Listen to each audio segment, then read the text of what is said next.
Going to rear forces extended in and up.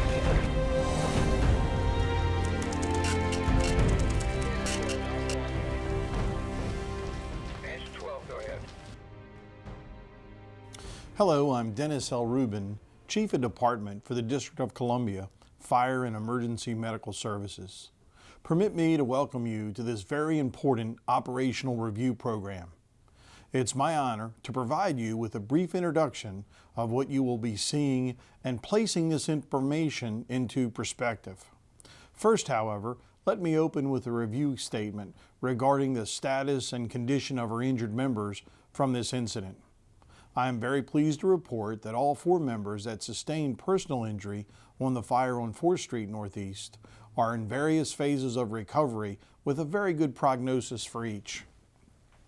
First, Fire Sergeant Michael LaCour, Truck 9, Platoon Number 2, he was detailed to Engine 4 that day, has completed 6 surgeries to repair his skin surface that received 33% of 3rd-degree burns. Mike is making great progress to fulfill his goal of returning to duty soon. Next, Firefighter Charles Scheib from Engine 4 Platoon Number 2 is also continuing to make very good progress. Charlie has had surgery to cover his burned wrists, his forearm, and his abdomen areas. Next, Firefighter Kenneth Humphreys, Engine 4 Number 2 Platoon, was treated and released after a few days' stay in the hospital. No surgery was required for Kenny as he continues to heal at his home. And finally, Firefighter Douglas Donley, Engine 4 Platoon Number 2, was also treated and released a few days after being injured and didn't require skin grafts or surgery. Doug has already returned to full duty. Please keep these members and their families in your thoughts and prayers as we move forward.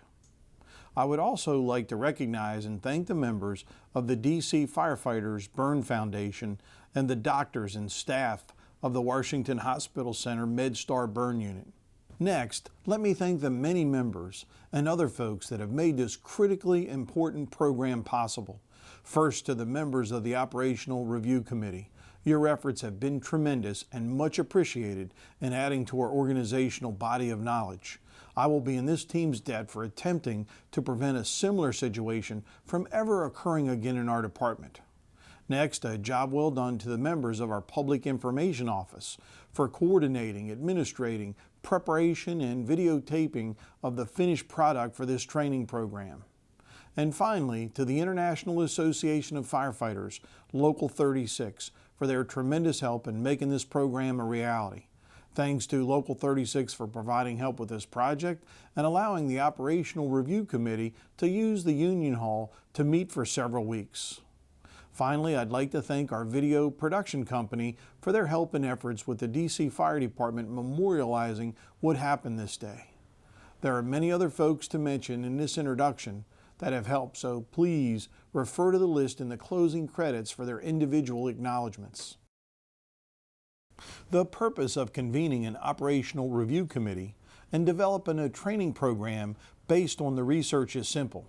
This agency would like to aggressively learn from how we handled this operation that critically injured 2 members and seriously injured 2 others. At face value, the operation at 621 4th Street Northeast seems so basic, but nearly took the lives of 4 of our own. This training program will take a close and critical look at what happened and discuss lessons learned and lessons that were reinforced throughout the process. The express goal of an operational review program is simply to be a better agency for the next time a row house fire or beyond comes in. No one in this organization should view any part of this program as criticism or in any other negative matter. It is simply for us to learn. If we are to learn from our mistakes, we must be open and receptive to this process. Simply put, this comes from our only deepest desire to learn and to do better next time. Ambulance, how can I help you? 628 5th Street Northeast. My neighbor across the alley, their house is exploding. Okay, is it on fire, you saying, ma'am? It's on fire, it's exploding. Okay, calm down so we can get the right information. At 15:17 hours a box alarm was dispatched for a fire reported in the rear of the building located at 621 4th Street Northeast with engines 6, 12, 10, 26, and 4, trucks 10 and 15, Rescue Squad 2, and battalions 1 and 6, as well as Ambulance 7 being dispatched.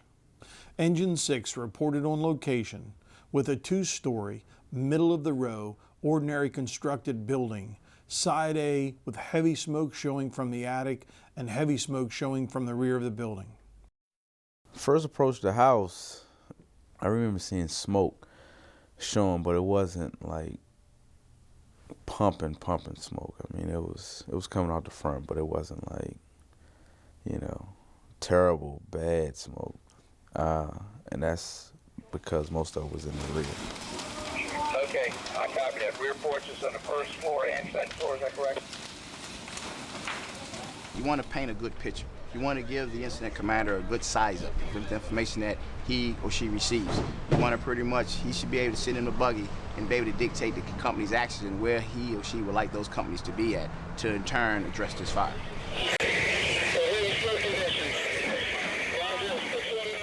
Once companies began operations, a working fire dispatch was requested by Battalion 1, which included Engine 18, Truck 4, the operational deputy fire chief being summoned. The correct address will be 621 Figure 4th Street Northeast. Middle of the row, got heavy smoke showing, transmit to working fire dispatch, over. As the fire attack continued, Engine 4, the 5th Due Company, was directed by Operations 1 to cover the D Delta exposure building that would be at 619 4th Street Northeast. Sergeant LaCour ordered his company to stretch the 350-foot, 1.5-inch attack line to the second floor of this address. The next thing happens is Engine 4's wagon driver then extends an additional 200-foot of 1.5-inch hose.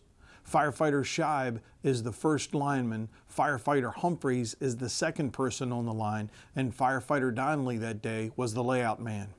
All 4 members were on the front porch of 619 when the order to cover Exposure D building was received. So each member was able to move in and to assist putting the line in place, directed by their company commander that day, Sergeant Michael LaCour. So when we all went in together, you could see there was obviously a fire on the second floor.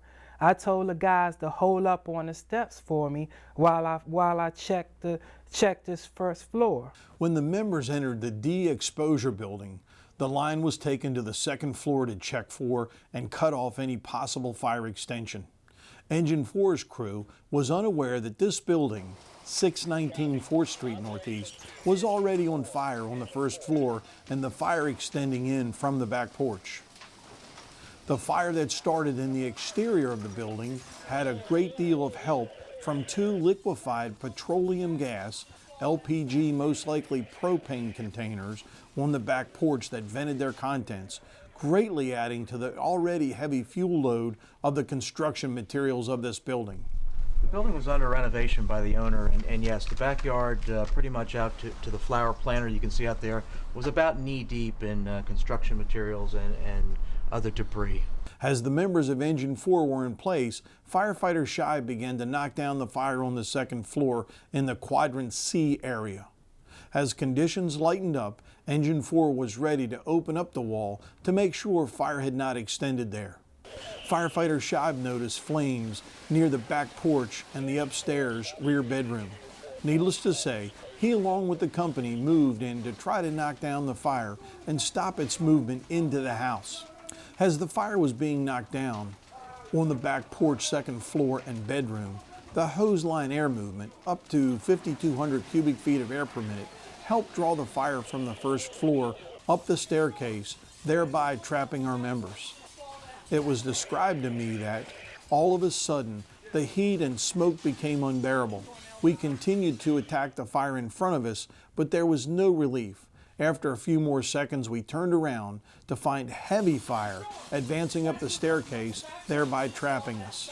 As soon as I put my hand on the window, I went from being in a totally clear atmosphere to being totally engulfed in fire. So I came back away from the window, and then said to myself, you know, what I'm gonna do now? And then I just stood there for like maybe a good 20 seconds trying to figure out, you know, what I was gonna do now. Then that's when I made a mad dash for the steps. The members of Engine 4 began to self-evacuate the building, forcing their way through a wall of flame down the interior stairs. It was at this point that the Mayday was called for firefighters injured.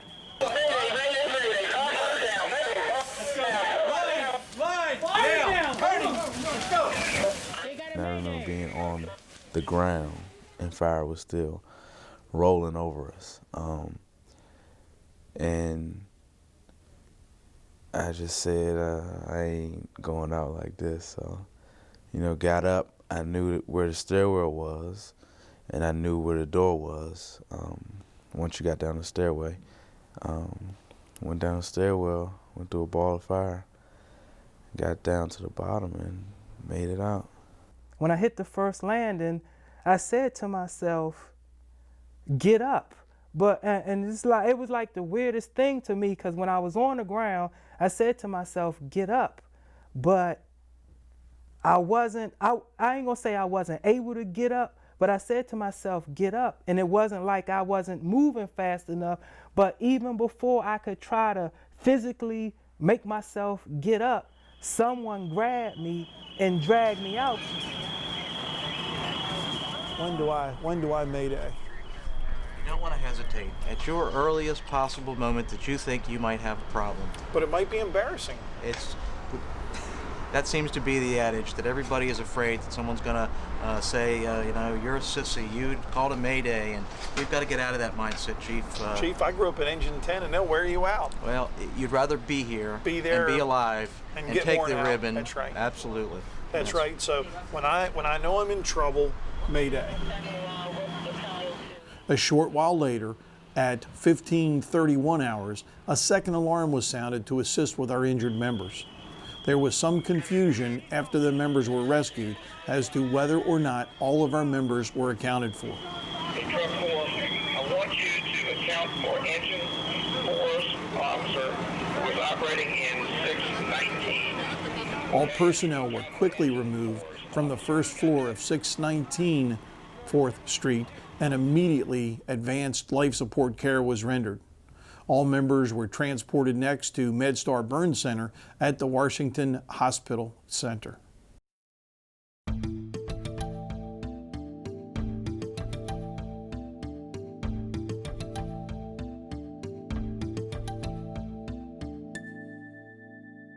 Today we're going to have an opportunity to go through an address at 621 4th Street Northeast where we had several significant firefighter injuries. Joining me to help explain what we're going to see today is Battalion Fire Chief Bruce Faust. Thank you for being here. Thank you, Chief. And Battalion Fire Chief Douglas, thank you for being here as well. Thank you, Chief. Truly appreciate that.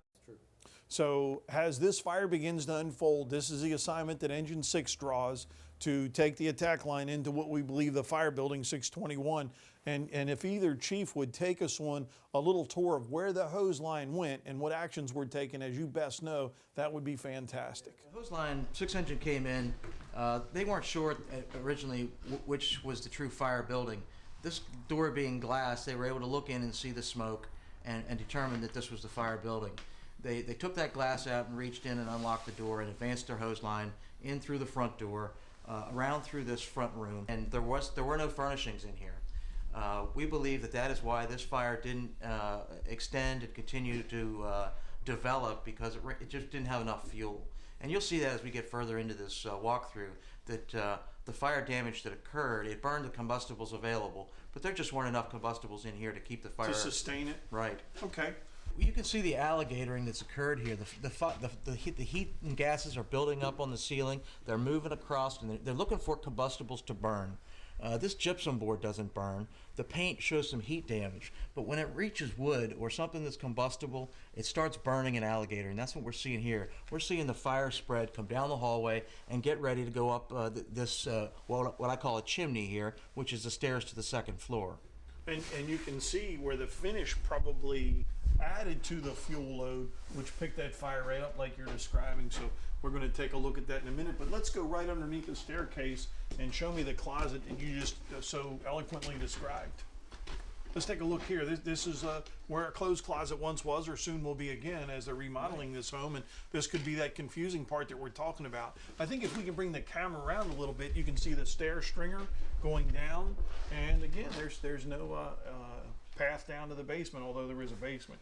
And this does look like it's relatively new flooring compared to the old plank, so this may be a new design, a new change that was made in this particular building to add some space or a closet. We need to be aware of this, that not all the stairs to the basements are underneath the stairs to the second floor. So 6 engine is still moving down this narrow hallway to what I think back here is essentially a kitchen space. Yes, that's correct. This is the kitchens. And it looks like the door on the refrigerator is completely burned through. So I guess that's giving you some idea of the volume of damage that was here. It looks like it's melted. Tremendous amount of heat was trapped in this room.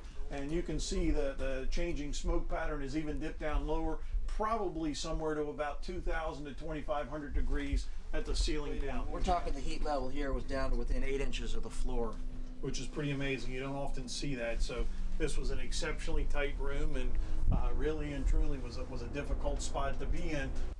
Okay, so engine 6 line bursts at this point. They know they have to go out and get another line. What happens? What's the activity going on at this point? From that point, Chief, 6 had found out they had a burst hose line. They in turn went back to get a backup line from the apparatus. And at that point, they made a notification to the battalion chief to bring additional line in for support, which is engine 10, who came in to back them up. And 10 moves their hose line into this position, continues to knock down the fire, and then begins to focus on the back porches? That's correct, Chief. And we know back porch fires in our city have a long history, and they'll get out of control pretty quick. That's correct, Chief. A lot of them's built out, like I say, out of wood, but in turn, they have reasons for walking. They'll go from one exposure to the next. So and take that rear of the building over very, very, very rapidly. That's correct, Chief. It is a very tight space. So we're now in the furthest side of the basement, side C as in Charlie, and we have had some extension that came from the outside, Chief Faust? Yes, Chief. Right behind you, I think you can see some of the heat and soot damage from the window. And that's another reason why it's important to get into the basement. We're actually standing underneath of the rear porch and the deck, and you can see that there's been some extension that's come in around that window, and it looks like the heat compromised and broke that window. And it would have been very easy for the fire to travel in here. So 2 critical points, it sounds like. The first one is to get in the basement, to recognize that we do not want to become trapped on upper floors. And this is a classic example of the fire beginning to transmit into the building from the exterior. It broke through the glass, obviously, and you can see the damage. And then Chief Douglas brought out even another point. A lot of times you're going to find utility controls in the basement. All right, we're at the doorway that goes to the outside, to the C Charlie side. And as you can see, when we open up the door, it leads right out to a well space. The well space gets us up to grade level, and pretty much that's where the body of the fire started at. Is that a fair statement to make? Yes, Chief. It's right up the top of the stairs. Let's walk out this way and talk a little bit about what we see. Of course, these are the windows that lead into the basement area. There was a couple of LP gas containers found, at least 2. Yes, Chief, there were 2 LP gas containers found. There was a gas grill, like most of us have on our back porches, that was right up there on top of the back porch. And then there was another one that was used as a small radiant panel heating device that was threaded into the top of it. And they both released and added to the spread of the fire. Wow, 2 20-pound LP gas containers. And you know, sometimes those are our biggest nightmares because they seem so innocuous or not dangerous And in fact, if they would have levied as compared to just relieving their contents, what sort of damage would we have expected? It would have been much more significant. Devastating, and potentially would have killed a firefighter without, yeah. And of course, again, the wooden fence on both sides adds to our fuel load, as you can obviously tell. And it once again continues to transmit and communicate the fire throughout this whole outside space, outside area. We go to an alley that's very tight, and throughout our city we have that, or sometimes we go to a call in a structural setting that has no alley. But I'm still responsible for the rear of the building. What do I do? I'll tell you, Chief, a lot of times what that is, I think it comes again with thinking outside of the box. Okay. A lot of times with homes like this is that in turn you can go to maybe one of the neighboring homes. Go through the neighboring home and then exactly. and carry your equipment through. That's correct, Chief. But at least make sure that you get the alley covered. That's correct. Bring in your hand lines. That's correct. Ground ladders. That's correct. Make certain that the chief is getting a really good, clear report. That's correct, Chief. Super. And I know there's going to be times when it's going to be difficult to get back there, but that doesn't relieve a company officer. That responsibility doesn't. That's correct. For some reason, I think the incident commander should be notified if there is a delay in his operation. However, the career should be covered. And give you a report on your location. You need to control the fire, but what we want to avoid here is opposing hose lines. And I think that was one of the issues. Is we're very conscious about opposing hose lines. We don't want to hurt anybody, but we think you certainly could have put a lot of fire out in a situation like you're talking about with a hose stream put in service. But if you drive the fire inside the building, not only is it going to transmit, but what we're always worried about is what I'll call raining artillery in on ourselves. In other words, as those companies are operating inside, we know that the water's going to turn to steam 1,700 times to 1, and they'll end up looking like a Chesapeake blue crab after you've finished them down there on the eastern shore.